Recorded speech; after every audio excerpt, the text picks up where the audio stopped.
LDComics is a women-led welcoming to all forum run by creators. We champion the graphic novel form, particularly works with an autobiographical voice. Our activity is towards supporting and equipping graphic novelists, especially but not exclusively people identifying as women.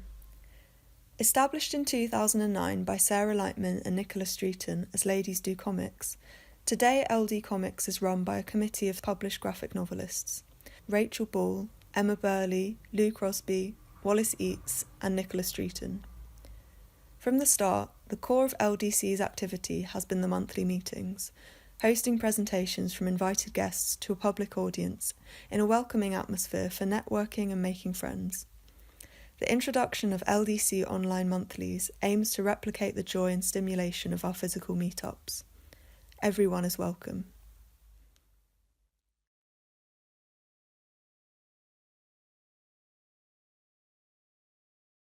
I've been coming to Ladies Do Comics since around 2009 or 2010 when it was in the East End. So I've watched it grow and very grateful to the organizers for keeping it going. And also for the artists for inspiring me every month. A little bit about me. I grew up in Los Angeles, but I've lived in London for a lot of years. As a child, I drew constantly, mainly horses. But like a lot of us, I didn't go into art professionally. Instead, I became an anthropologist working in Ethiopia, Israel, and America, and later taught at universities like SOAS. My big aha moment came when I saw Art Spiegelman's mouse, and I immediately assigned it to all my students. I was just so impressed by the story, but also by the form itself and its emotional power and visuality. And that's when the light bulb went off, and I thought that graphic storytelling would be an incredible way to tell anthropological stories. The only obstacle was that, yeah, I'd never done a comic, but before I get into that, what I wanted to say a few words about anthropology, because what we do is very intimate and it's messy and it's moving, and we live with people, immerse ourselves in the way they see the world and learning through listening and being there. And there's also a lot of confusion but then when we go to write our academic papers, a lot of that lifeblood is left out. And I wanted to capture that curiosity, discovery, misinterpretations, mishaps, and because that's where the insights often happen. So I thought a graphic work with words and images was a really good way to do that. The only obstacle was that I had never done a comic, and nobody in anthropology was doing it back then. That was like the late 1990s. So it was an experiment. And my first one that I did was a hybrid form. So it was like a mixture of academia and pictures. And it was published in a Dutch academic journal.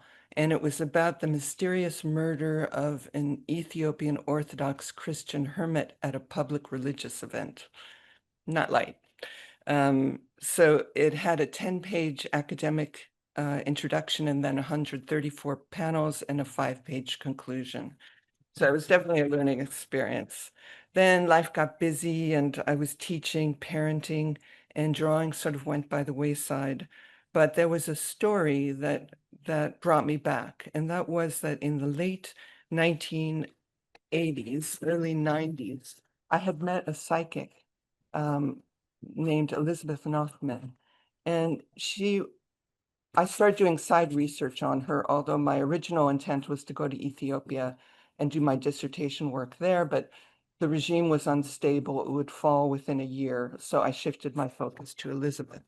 And she completely fascinated me because she had an unending stream of images, sensations. Oh, there I am. I wanted to understand, what did she see and how did she make sense of it? Because imagery, as everybody knows, can be interpreted so many different ways. How did she make sense of them? Later, I learned that psychologists had written about something called hypnagogic imagery, those fleeting images that appear before people fall asleep. And I could see some parallels between what Elizabeth was accessing and these spontaneous images. The thing was, Western culture doesn't really put a value on them. Usually they consider them meaningless when they see them positively if they're the source for a creative project, like a poem or a novel or a painting. And they see it as a threat as a sign of mental illness sometimes. So, but mainly they're seen as meaningless. So logically, as an anthropologist, I wanted to see how do other cultures view these and what kind of meaning do they find in them? And more importantly, why do some people find these comforting and why do some people get overwhelmed and frightened by them like schizophrenics? So those were the kind of questions that I was looking at when I did started thinking about doing this project. Anyway, I drafted most of the book a really long time ago. It was like 2006. And then I realized when I had drafted it out, just the words really, that it was 200 pages and that meant a lot of images and I just chickened out and I put it to the side. And years went by teaching, raising a son. I became an Alexander Technique teacher, but that unfinished story weighed on me. And then the pandemic hit, and suddenly I had the time and somehow the motivation to do the story. So now I'm going to share my screen. Let's see if, oh, okay. Did I share it? Yeah. Yeah, okay, good.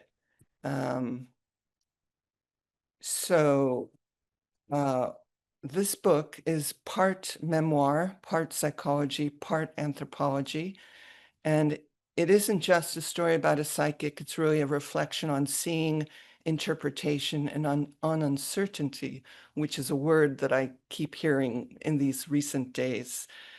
And it's also about a category that's not really recognized as such, of spontaneous inner imagery.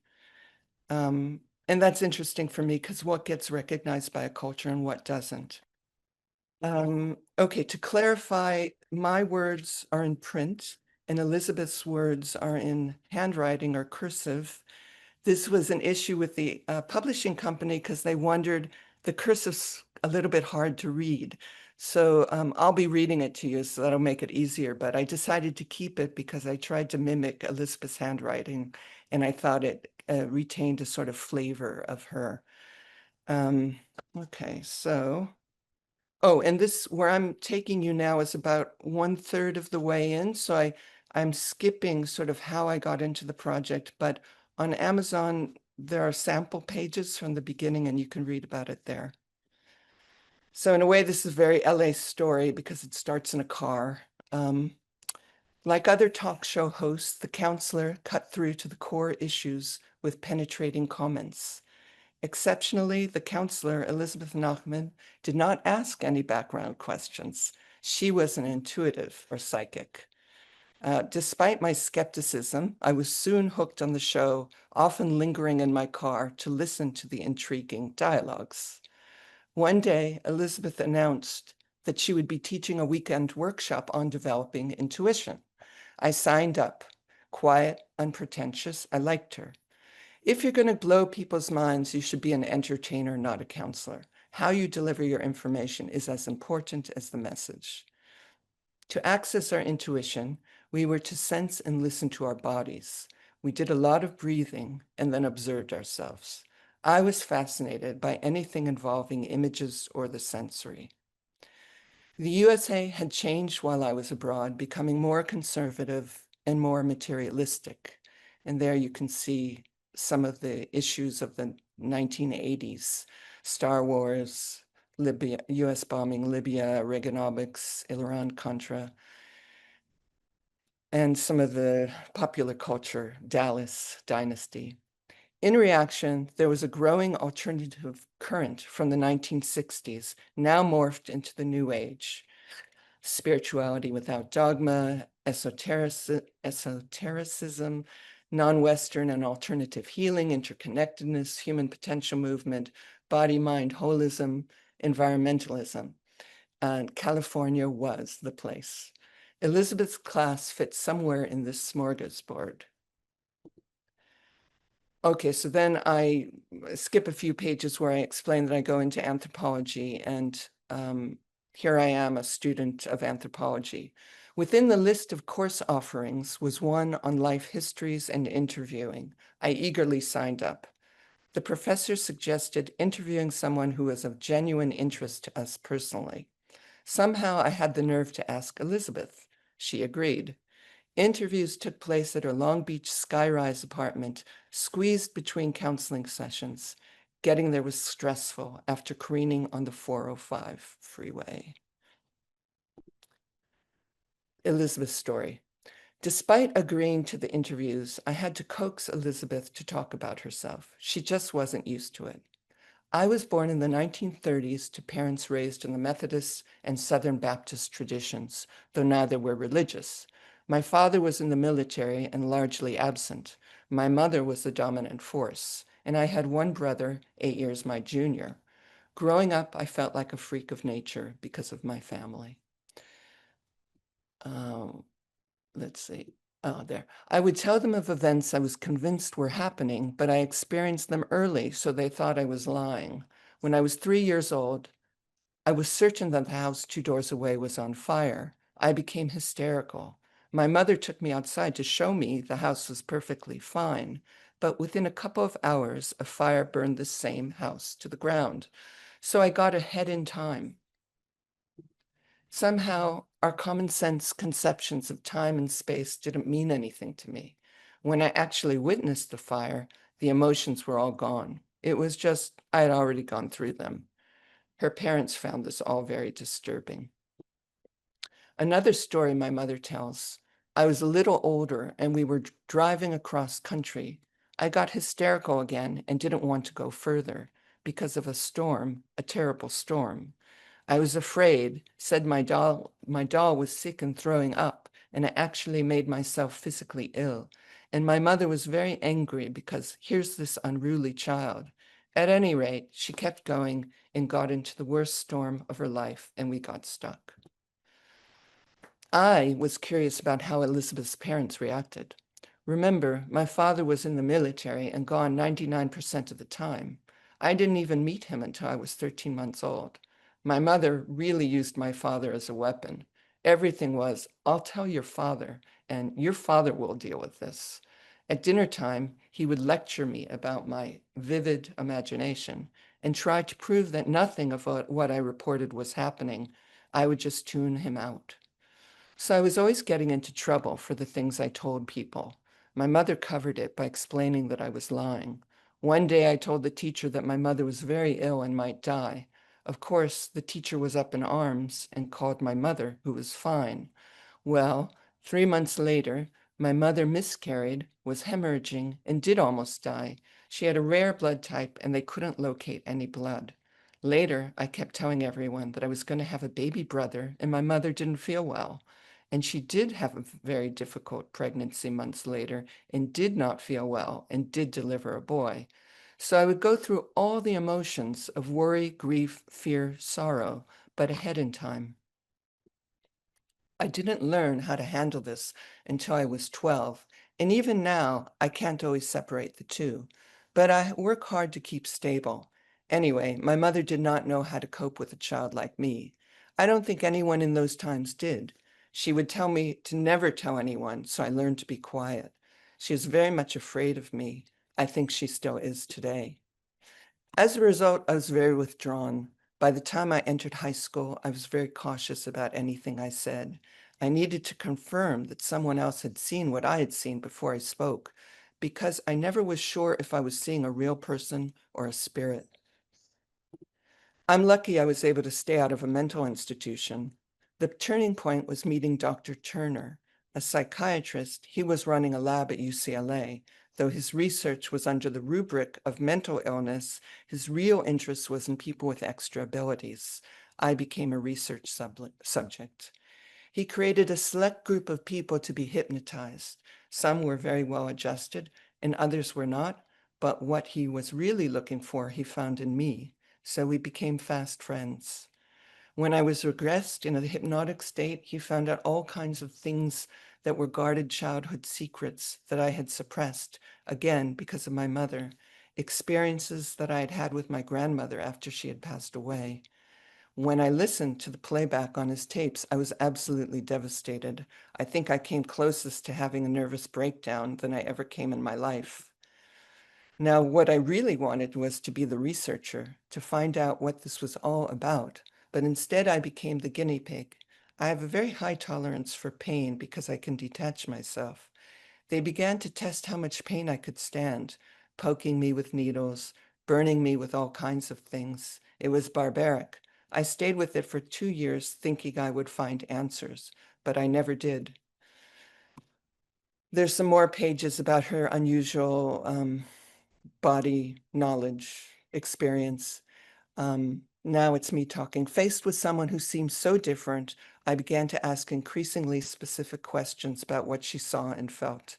And what I learned was that much of her experience was unpleasant.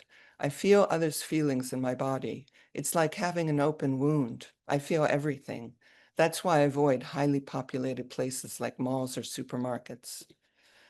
She tried to explain this further over coffee a few weeks later. See that man over there? He's having prostrate problems. How do I know? I'm feeling pain in my groin, and I know it's not me. So I scan the room. And when my eyes pass over him, the pain that I'm feeling intensifies. That confirms it's not me, and I can dismiss it and get rid of the feeling. Over time, she noticed patterns in her inner imagery. Events of the past look faded. Something recent is vividly colored. Some images are fixed. If I see an unmoving scene, like a photo, either there's an important message or it's destined and can't be changed. Wavy images that move are not fixed. This means that I can possibly change outcomes. If a person's face blurs out of focus, they'll die soon, but everyone has their own symbol system. At times, she puzzled over her emotional makeup. I don't know what it means to be in love. I just don't get those heavy feelings I pick up on in others. Yet, I'll do anything to help people, even if I don't know them. My feelings are just more neutral. I don't get very emotional or experience pain and agony over love. So I question, am I experiencing love or are they? But then I say I am because my caring is more unconditional, regardless of who it is. Others seem to love conditionally. So I skip more pages. Here's more about her unusual experience. She could get stuck in terrifying visions she felt powerless to control. I find myself in a stainless steel room, nothing in there. I can walk on the walls. It's sterile, unnerving. There's meaning, but I don't know what it is. Imagine, nothing in there, no point of reference, and you can walk anywhere. Things are too far amiss. I think its meaning might be prophetic, a technological world with too little caring. I'm going to skip that. Okay. So there's more to her story and, some tragedy and things that affected her profoundly that made her come out more publicly in being a psychic. But eventually I think she got tired of the interviewing, which is where we start here. The class. I suspect that she was tired of my questions because one day Elizabeth invited me to attend her class. Deena, you'll learn more here than through interviews. She explained how the class came to be. Honestly, it began as a defense. If others could do what I do, I would be less a freak of nature. I have some pages about the class. Then one day, Elizabeth made an observation. Isn't it interesting how Deena has so many questions for me, but she never examines her own experience? This was not a minor point. By disregarding my own experience, I was implicitly revealing my skepticism of Elizabeth's assertion that everyone could develop intuition. I had a ready answer. That's because my images don't make sense. Maybe you have to think more about them, Deena. After you've had some, come and talk to me. Elizabeth had set me a task. Close your eyes, sit, feet crossed, palms open. Inhale to the count of 5. Hold your breath for 5. Exhale to the count of 5. Do it 3 times. Stay empty of thoughts until into that blank space there appears a picture, a voice, an emotion, a sensation, or a thought. I waited, and then the images began developing as the days passed. So the next part of my book I'm not showing here because I think we'll go over, but it is about my own journey to try to make sense of the images that I saw, and it took me a really long time. But eventually, with her counseling and also from my own observations over time, I began to find meaning in it. A lot of it was psychological meaning.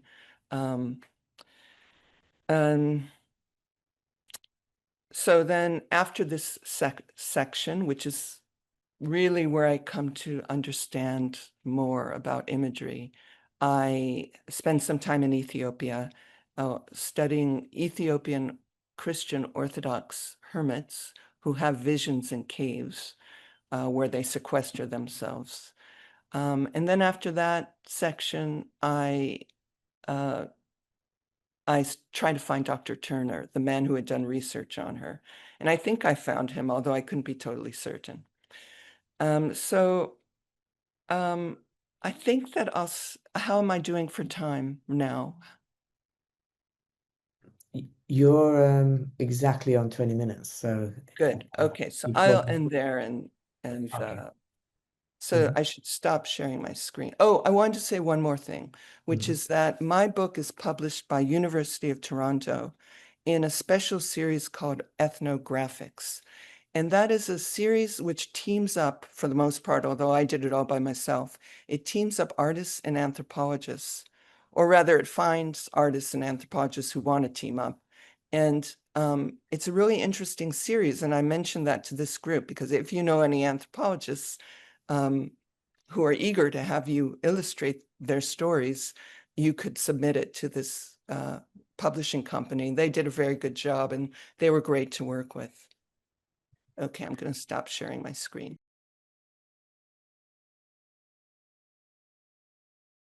Thanks for inviting me, and thank you everyone for coming along to listen.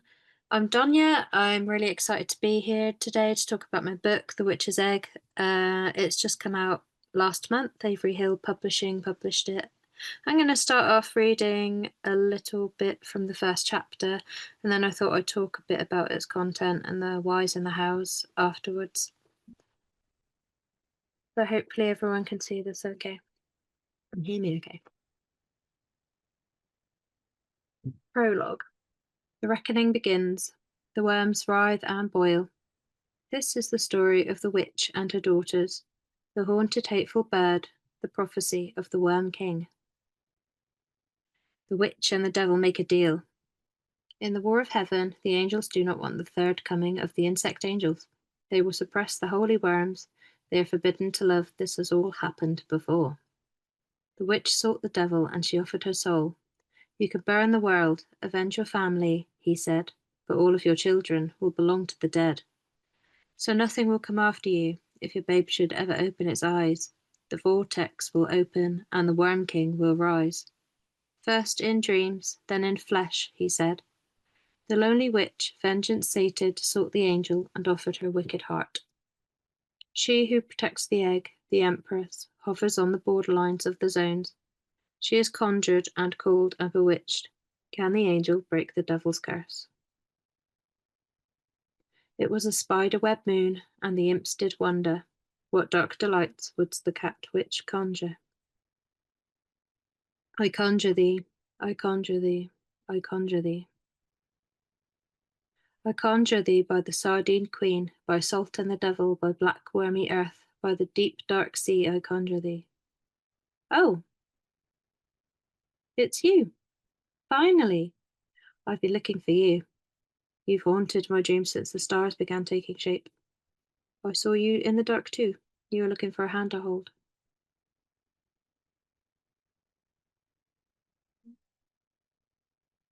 I'll follow you there, into the vertex, across the boundaries of the dead zone. A love spell. I'm an angel, but anger makes me a devil. I'm forbidden to love, to feel, but something comes. I'm afraid. Who are you? I am the witch cat Earthy, princess of the weird rider zone. I conjured thee, bird empress Urbina, angel of the egg. I have gifts. Yuck! I am deeply uninterested in your ghoulish gifts. What shall I do with 3 drowned bats, a hangman's rope, a half-mashed ghost cat? What do you want? A child. To eat? No, to love. Oh, phew, that would be gross. I have sweet things too. Have some honey, this heart of a hare, some butter cake, a baby's hair. I have not tasted honey, nor fruit, nor flesh. It is forbidden. You're a witch, a woman, make one. I have seen much death, and I am afraid. I need an egg. No, why? It's totally forbidden. You don't know what you're asking of me. My sister, the Golden Princess, sang soft and strong and sweet, and married the giant man who loved her as a boy. With screaming grief, she buried her song with a small white coffin. Come inside. Cake? It is forbidden. Some time later. Oh dear, I hexed that dirty dog so bad he pissed pins for a week. Hell's bells, you are a very naughty witch. Haha, yes, I'm a horrible person. What is this, Earthy? Spiderweb tea. It's been hexed. And what is this pudding? Earthworm egg cake. Gross. So good though. So good. Well, look, Earthy, I like you and your weird food and your beautiful cat face, but I cannot help you. I'm not allowed to love or taste or feel. I'm forbidden to dream. I'm forbidden to hurt. What's the worst that could possibly happen? If you break my heart, the world will end. It is the prophecy. I'm not allowed to be in love and to be vulnerable in the way you're asking me to be. Listen to me, I conjured thee from the dark wormy grave of my heart, the awakening of a secret desire, the hope that we may be a good mother despite it all. You're stupid and selfish and naive, and you'll leave me in the end, but I'll follow you into the dark.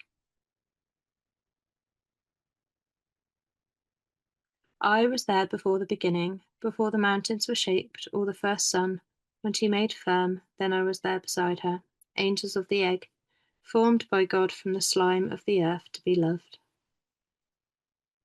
The honeymoon. So many egg babies, I can't wait to meet them. Am I alive? I'm so tired. All I think about is death. Do you think they'll look like me or you? So cute, so exciting.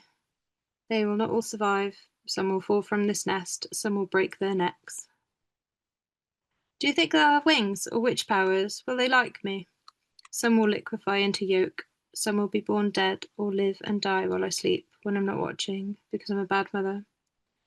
Urbina, are you okay, love? Fine. I hope she looks like you. I'm so happy. I love you all so much. Let's get some sleep now then. A prophecy of the devil and her angels. Earthy's dream. I had a vision of a haunted, hateful bird, an angel coming down, an ancient serpent, and I wept, for in all this cold, slow dark, she only loved me. The first dream of the Worm King. Thank you for listening to reading of a bit of the first chapter of The Witch's Egg. I'm going to talk a little bit now about how it came about and what it is. So what is The Witch's Egg? It's a graphic novel, dark fairy tale, exploring the terrifying, magical, transformative journey of motherhood through weird and wonderful characters and stories.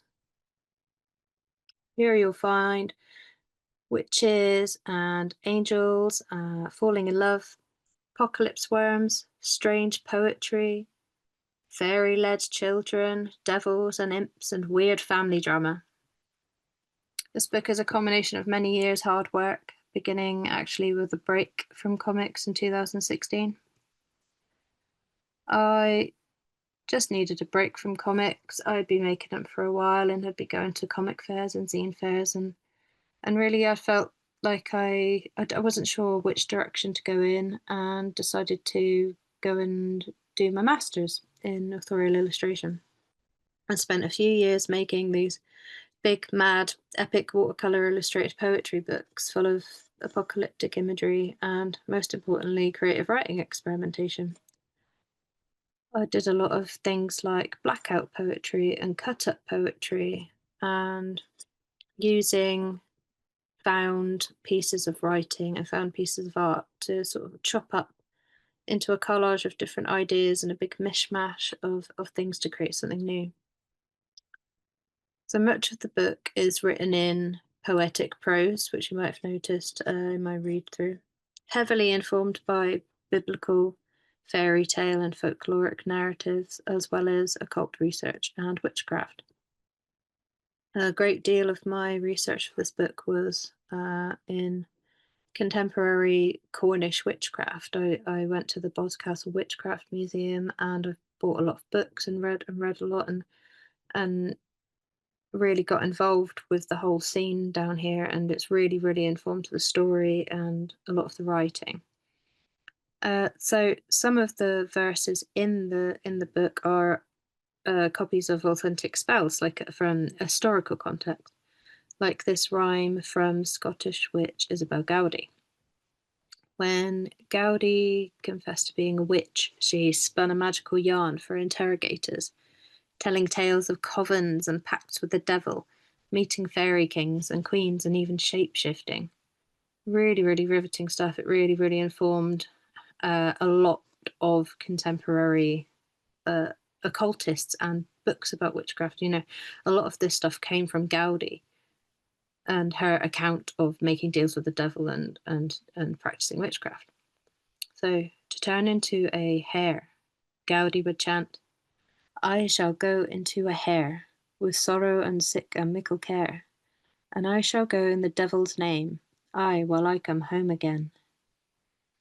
And it's about her being able to change herself into a creature, and then back into a woman again, and being able to go and do, you know, wicked deeds. And I found it all really interesting, these accounts of how if you sort of shot a witch or hurt a witch when they're in their animal form, you would find them, you know, perishing in their real life form. So you could kill a witch by hurting it when a witch turns into a hare, or turns into a toad, or turns into a bird, which are common sort of animals that they would transform into. I really wanted to push myself with image making in this book, as well as writing, and attempt to shift my perception of what a comic can be. I storyboarded each page on these tiny bits of pink paper with quite loose compositional ideas, so I would just look at the page as a whole and try and fit in what I'd written around the images, and really let the spreads and colours take shape as I went along. I was really inspired by Alexander Afanasьev's Vassila the Beautiful, Kosokajiro, Henry Dodge's Realms of the Unreal, Dame Darcy and Junko Mizuno. Speaking of the art style and the characters, did you know that the characters in The Witch's Egg are loosely based on tarot archetypes from the major arcana? The cat witch Earthy is the fool, idealistic, naive, and the risk-taking trickster. The bird empress Urbina is the empress in the tarot, representing a nurturing fertility, but also a manipulative, controlling figure. I played with these ideas and the monstrous feminine archetypes when developing the narrative. Much folkloric and fairy tale narrative has been made around the idea of feminine rage and the monstrous female and mother, Medusa, Baba Yaga, flesh-eating sirens, harpies, and mermaids. The monster Lamia avenges her murdered young by eating children. The main character in The Witch's Egg is a witch, a character that's made a pact with the devil for power to avenge her dead. We meet her as she laments her lonely, wicked life, an archetype that has historically been accused of nefarious deeds. However, in this story, the witch isn't a monster. She's just looking for love, which comes at a high cost. I read you a quote from the Malleus Maleficarium now. We prey on babies, we kill them in their cribs or while they lie beside their parents, and boil them in a cauldron until all the flesh is made almost drinkable, the bones having been pulled out. From the more solid matter we make paste suitable for our desires and arts and movements for flight, and becomes the master of our sect. So in traditional stories, the witch is a monster, is a murdering, wicked thing, and I really enjoyed using those references, but turning it on its head a little bit. Speaking a little bit about the inspiration behind it being this journey into parenthood, which is what the book really focuses a lot on throughout it. It's a whole overarching narrative. I wanted to talk a little bit about how it was influenced by my experiencing motherhood for the first time, and how it was a wonderful experience, but also terrifying and utterly exhausting. It was completely transformative, and I had all these new anxieties and feelings, and I needed a way really to work through those in a safe, contained way. Making this body of work really pushed the boundaries of my storytelling practice and improved both my technique and my postpartum health, because I was just able to just become a creative person again and regain a bit of identity after a really strange few years of like lockdown and not being able to work on creative projects and becoming a mother and all of these things mixing around in a big, wonderful, chaotic whirlpool of life being very different. It was nice to have an anchor to bring me back to creative endeavors. How did the book come about? I've worked with Avery Hill Publishing before, in 2015 on a short comic called Butter Tubs. Not exactly for children, but not exactly a sort of grown-up serious comic either. It's quite a silly short form comic, which I really enjoyed making with them. Well, I spoke a little earlier about my break from comics. A few years ago, Avery Hill Publishing got in touch again and asked if I'd be interested in working with them again on another book, a long form graphic novel this time, and in full colour. As I was sort of talking about earlier, I was a little bit lost at this point in my life, and then I got this email, and my identity had kind of changed as an artist, and I hadn't made a comic for a really long time. I'd been painting for years and teaching for years, and I was sort of wondering who I was at this point, and that email sort of reinvigorated this excitement in me for making a comic again, and I realised it was the right time, because that excitement is so important, because it is such a long, laborious process making a comic, and I was really excited.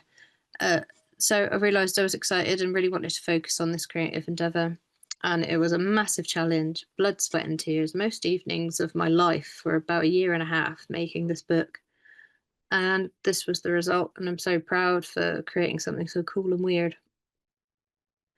I'm not sure what sort of time I'm on, but I hope you really enjoyed this surreal folkloric exploration of motherhood and the journey through family cycles. I've shown you a little bit of preview of my book today. Please feel free to ask me any questions, or if I've missed anything, I'd love to hear. If there's anything that anyone wants to know, please ask away.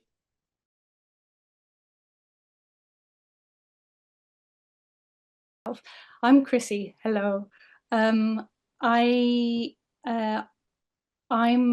primarily, I see myself as a poet. I'm a published poet, and I run workshops, and I teach and do lots of readings and things.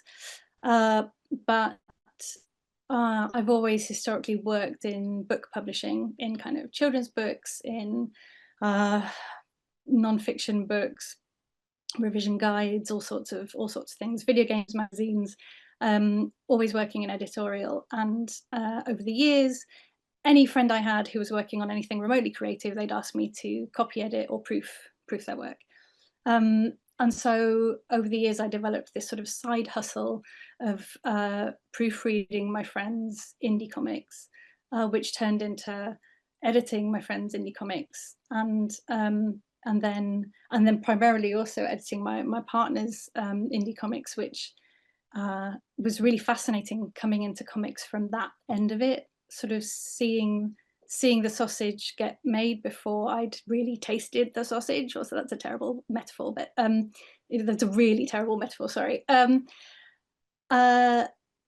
I spent years freelance editing comics, and then what I'm going to talk to you tonight is my series Golden Rage, which was really me going, enough editing, now I write for me, or something. Yeah, so I'm coming from a sort of poetry background into something that is narrative fiction, more trad feeling comics. It was there. Hang on, let me share my screen and I can show you what I am talking about.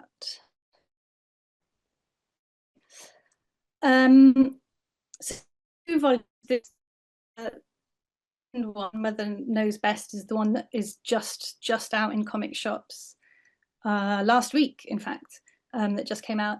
But the first volume came out a few years ago, and I had been inspired originally by that scene in Mad Max Fury Road, like 1,000 years ago when that came out, and all of the older women that Charlize Theron goes to, all the older women living in the desert, just absolutely unconcerned with anyone else and very much living in their own community, capable,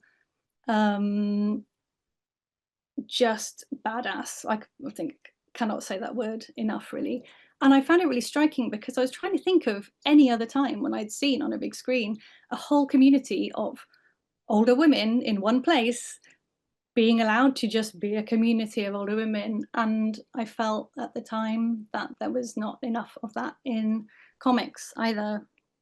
And something kind of grabbed me in that moment. But because I think I have this poetry background, a lot of my poetry work comes from slamming different ideas together and juxtaposing different things. I had to somehow thread the Golden Girls into it as well. So what we have, I suppose, the elevator pitch for Golden Rage is it's a dystopian society who has deemed older women are dispensable. They are thrown away, cast away onto a desert island where they must make friends and desert and fight to the death. That's the sort of elevator pitch for it. But even though it's got a traditional kind of issue format, there are characters, it's not technically, it's not technically about my own life experience yet. It's very, very personal at the same time. And I would say all of the women in it either carry different aspects of myself or women I know, friends, family.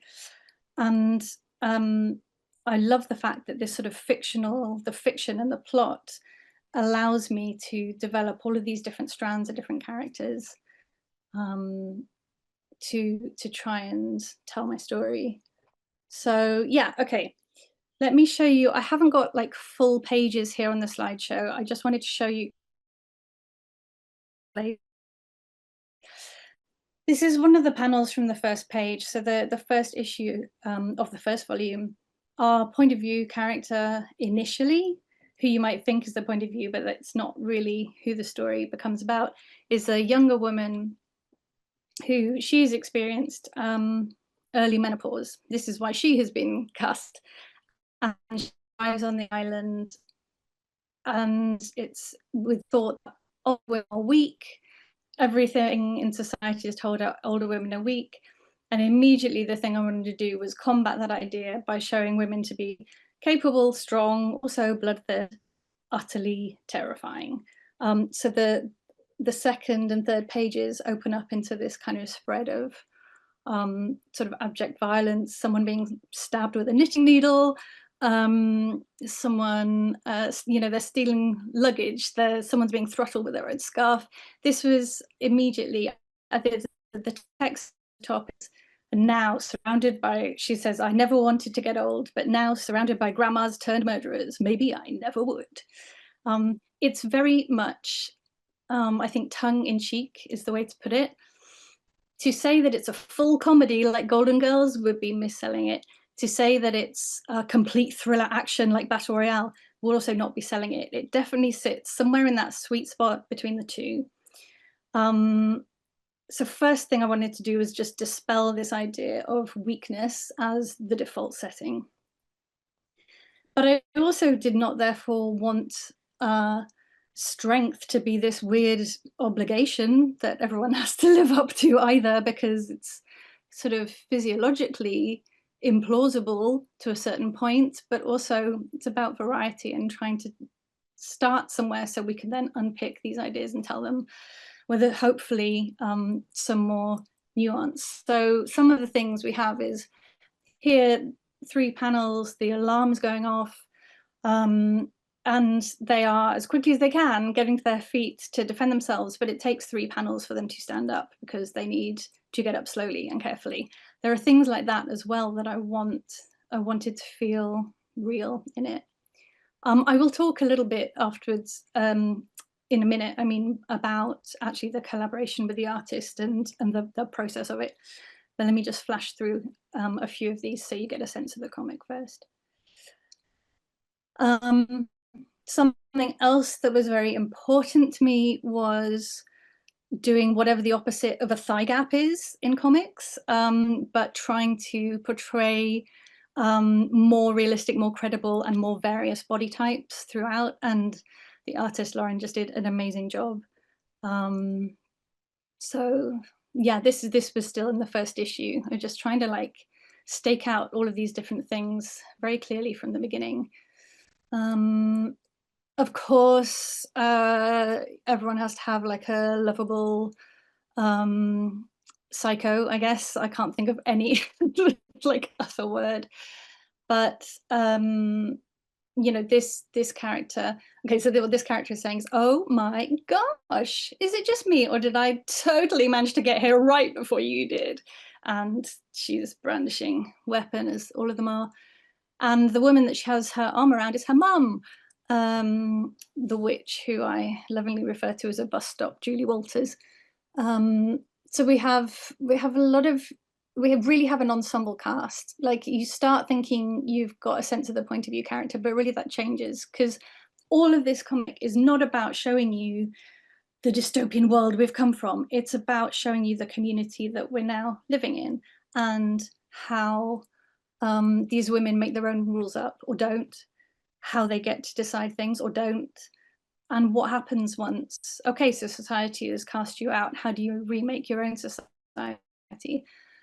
I don't want to show that patriarchal hellhole that they have come from.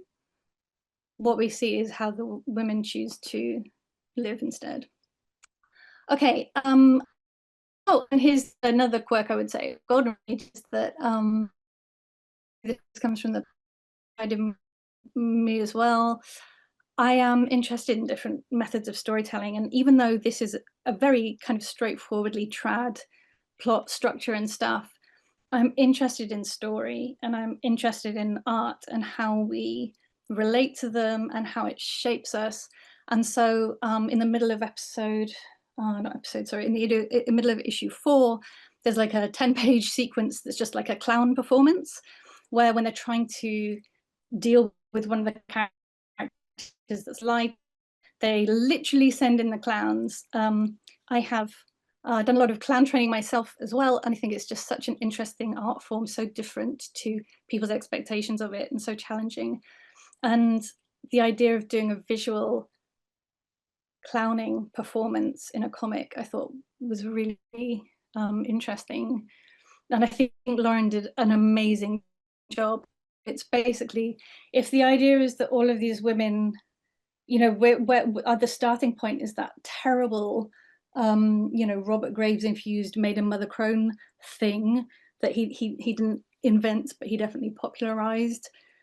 The idea that fertility is what defines women, and what I've been trying to do in Golden Rage is say nope, a hard no, whilst also acknowledging the paradox that those experiences are hugely transformational as well, whether it's motherhood or whether it's infertility. All of these things have a huge effect, and yet we are either not allowed to talk about them because we get pigeonholed, or else we talk about them too much and we get pigeonholed, and there sort of seems to be no right way to do it. So here it's a way of trying to explore all these different stories, and not just from a single protagonist, but yeah, lots of different people. Oh, this is so I also make poetry comics with various different collaborators over the years, and I put this here. This is the cover for the introduction to poetry comics that the Arts Council funded for me and the artist Tom Humberstone to make. This book is over 10 years old now. I think you can still get it as a PDF though. I just mentioned because this is a really nice look at how comics can work, how poetry can work, and what happens when you put the two together. You sort of oblige poetry to think more visually, and you take the narrative drive out of the visual sequence of comics. Yeah, that for me connects to the clown sequence. Just to flip through a couple from, so this is the book that's just out, keeping a close eye on my time. Okay, that's fine. Golden Ray's Mother Best out several years, and part of that is because I wrote it while I was on my maternity leave. Yay! One of the questions before about you know, making yourself vulnerable in art and all those things is there's so much personal experience and a bit of PTSD sort of has gone into all of this, that once it's out of my hands as the writer and the artist has created it, whenever I come to the page, I feel like I'm looking at someone else's story in a way. So I find it very affecting in a really peculiar way, because some sort of brain part of me thinks, oh, I shouldn't be affected by it. I wrote this, I know what's coming.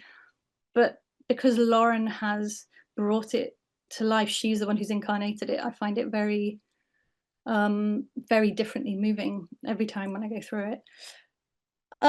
This is probably the best statement I could say in terms of the kind of POV of the second volume. One of the characters, Rosie, saying, "There is no good mother. There is just a person who tries and succeeds and fails. There's never any ending. Good enough is amazing. Good enough is all you can do. Mothers are just people. We are all people. Ah!" And also ah, like just plenty of rage for everybody, this comic. So yeah, you know, spoilers, a baby comes to the island, and that's what's thrown into this one. But again, it's not as if everyone automatically goes, oh, a baby, that must be the most important thing now. No, there's others have different reactions.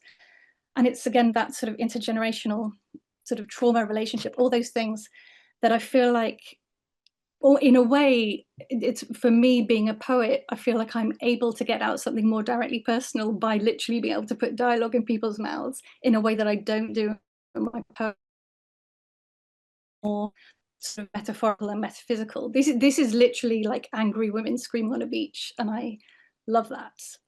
So yeah, what else do we have? Oh yeah, well, just as an example here, how does an old bird get to be your age and not know anything about babies? And she replies, oh, just good luck, I suppose, dear. I just use it as an example of, it's not all, it's not just sort of, I hope anyway, it's not all kind of one note. Yeah, there's things like this. Lauren is such a good character actor, face actor. The text here is, all those failures, it was your body's way of telling you you're not meant to be anyone's mother. She does not respond well to being told this, I must say. There's something in this genre that also speaks to melodrama, which is a really wonderful cathartic way of telling these stories.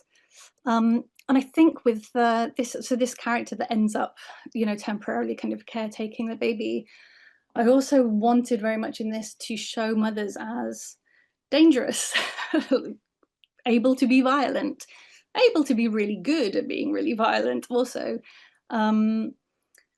yeah, the text here is, I do know not to wake a sleeping baby, and especially not the axe-wielding maniac she's sleeping on. I'm not even quite sure how the effect these will have all taken out of context, but my standard line is kind of like, come for the action, stay for the extended conversations about menopause. So just, it's been such a good, fun, and sort of devastating series to work on. I think I'm just going to skip through the last couple so I can tell you a little bit about the team. Shout out to Elizabeth Sankey's Witches documentary about postpartum depression, postpartum psychosis, all mirroring in the portrayal of witches. This is another example of just like alternative storytelling that we go into in part of the second volume, thinking about how story affects people and how it doesn't. And, you know, there's a whole sequence where everyone just turns into Labradors temporarily, where the caption here is, reality is for people with no imagination. I think it's, you know, as artists, you tell yourself stories, you tell yourselves one version of reality to try and make sense of it. And it's like trying to get at what we do, what we're doing when we do that, which is in this case a lot of bunching. Yeah. So yeah, these are some of the sketches from Lauren. So Lauren, I had it fully written before Lauren came on board, and I write sort of full script, so kind of like a movie screenplay, if you imagine, but as limited and as few words, using as few words as possible. Something that I'm just getting better and better and better and better at with every single year that passes. But Lauren had, you know, full control over the characters. I think I had like a little one-line suggested bio, sort of suggested, in some cases it was suggested physicality or something, but that's all been Lauren, and she has just made each character her own, and also made them their own, like themselves, in a way that I think we both feel it's something that's like bigger than us, because the other half has come from a place that neither of us was able to provide all of, or something. The colorist, Sophie Dodgson, is also amazing. Sophie has worked on Bitterroot as well, done amazing work on Bitterroot. This is probably too small for people to see on the screens, but in case the flashes of color are useful to see, you might want to page, then a right-hand page. So you have to sort of read 1, 2 on the top, then go down before you jump over to the next page. But here you can see anyway, Lauren would do roughs and inks before passing it over to Sophie, who would do a kind of rough color pass. That would then go over to the flatter, who would actually separate out all the layers in Photoshop. So then when it comes back to Sophie, it's saved like multiple hours of work on every single page. And then all of those last 4 images on the right-hand side are all Sophie's tinkering, playing with, tinkering is such a belittling word, I'm sorry, I don't mean tinkering, but like just playing around with all of the different levels of color, methods of using light and glow that I don't even understand how it works, and I am just always dazzled to get the pages back. It was genuinely really amazing team to work on. We also had Becca Carey, who did the lettering at the end, and the whole way through we worked with an editor, Jo Gill, as well, who would be involved right from like early script to final proofread once everything was in on the actual comics page. Shout out to Angela Lansbury, the greatest dame of all, of course. That was drawn by Sophie Dodgson and put in the back of one of our issues, and that, I think, is kind of where I will leave you. I think that's my time. And yeah, it's sort of weirdly very personal, whilst simultaneously being, you know, an absolute fabrication and work of melodrama, plot and nonsense. But I feel really connected to it. So that's, yeah, that's me.